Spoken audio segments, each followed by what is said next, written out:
One of the main challenges facing farmers in relation to climate change is erratic weather conditions and higher temperatures, breaking records being drier and hotter. Wales farmers are proactively looking at practical methods of adapting to the climate change, and Farming Connect Our Farms are working with 220 farms to undertake on-farm projects and trials, focusing on improving resilience and sustainability to improve themselves and other farmers in Wales to reach net zero by 2050. Newton Farm is one of the farms who has capitalised on the Farming Connect Tryout Fund, part of the Our Farms network, to bring their idea of growing a drought-resilient crop in Wales to life. In general, we seem to be getting more extreme weather, and in 2018 and 2022 we had very dry summers, and then last winter and all this year we seem to be having more rain than usual. In response to climate change, we've been trialling taller grass grazing to allow the grass to grow taller, which allows their root structure to become more profound. This means that when we have heavy amounts of rain, the water infiltration is better, which also means that when we go into drier times, the plants can hold on to the water better. In recent years, we've been changing the sheep flock genetics to focus on animals that perform well on grass. The cows are all outwintered. This allows us to reduce our winter feed requirement and winter housing requirement also. We now grow a range of crops. All we're trying to do is make ourselves more resilient for the farm to be able to perform well in very dry and very wet conditions. We were fortunate to be successful in the Tryout Fund, which has allowed us to trial growing lucerne for growing and finishing lambs. Lucerne is more commonly grown in the southern hemisphere in Australia and New Zealand. It has very strong drought-tolerant properties and has deep rooting depth of up to 2 metres in free-draining soil. We believe that this crop could be an answer to fill in the gap to dry summers that we sometimes experience here at Newton Farm. Another farm that is part of the Farming Connect Our Farms network that was keen to have on-farm trials is Hinsawdd, where both projects are focusing on capturing data to ensure informed decisions can be made on-farm to reduce the challenges brought on by climate change, and using technology to efficiently collect and monitor data.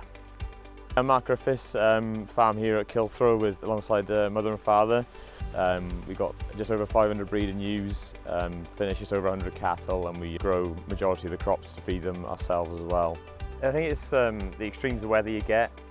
Since I've been home, I think we've had like one normal summer in 7, 8. It's either like extremely wet, extremely dry. You're not getting that middling weather you used to, so it's just about trying to work around that really, and trying to become ideas and alter your system to work around those extremes. So we're looking at getting the most out of what we got here. So we got ground that burns off, and it's just about making that work for you in the summer, even times that it does burn off. And then over here, so we got herbal lays and different rooting plants in there, and looking at mycorrhizal fungi as well to try and create that root mass. With the Growing for the Environment grant, we just put in some red clover mix. So we got red clover, Italians, and cocksfoot. We found rotationally grazing has benefited us in sort of dry summers.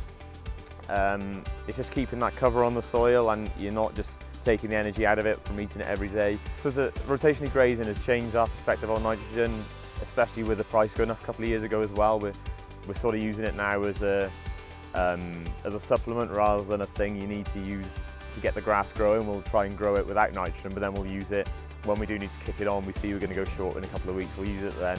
It's definitely reduced our nitrogen use, and as well, because we've used less nitrogen and managed the grazing better, we've seen clover coming back naturally itself. We used red clover the last 5 years. We were getting 5 cuts a year off that with no artificial nitrogen. That's why we put some more in now. And even in a dry summer as well, it keeps growing with that drought resistance as well. So I think into the future we'll be looking at putting more and more of red clover in, to be honest. So using the information we've got on the farm now, we can explore and maximise the potential of feeding the ground right and getting the soil in a good enough conditions, and growing more grass. I think there's a big potential for that in terms of the environment and as well for us. And then going into the future, we've got a good amount. I think 5% of the farm is in hedgerows at the moment. There's about 1,500 metres of new hedges gone in the last couple of years, which will hopefully help water runoff as well. In terms of making the most of what we've got and making the farm work for us is planting some bits of the unproductive parts of the farm that are just in bracken now and not doing anything. We might look at planting some small bits of woodland just to look at an income for those bits that aren't earning us anything at the moment. The whole point really is trying to make the most out of what we got here and making the most out of every input.